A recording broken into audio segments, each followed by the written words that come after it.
Nilalait nila yung mga construction worker na mababaho daw, libagin, nakakadiri. Akala mo naman talaga kung kagaganda ng mga buhay ng mga to. Ang lakas manlait ng kapwa. Anong masama sa pagiging construction worker? Construction worker ka man o naman trabaho mo basta hindi ka nagnanakaw, marangal na trabaho yan.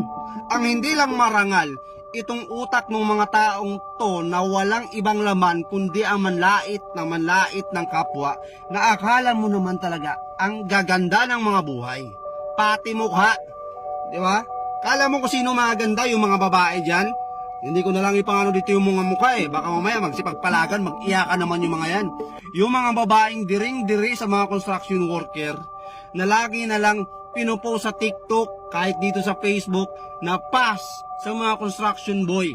Nakakadiri sila, ang babaho nila. May mga vlogger dyan, kilala nyo na yan, kahit di ko nasabihin, napanood nyo rin naman yan.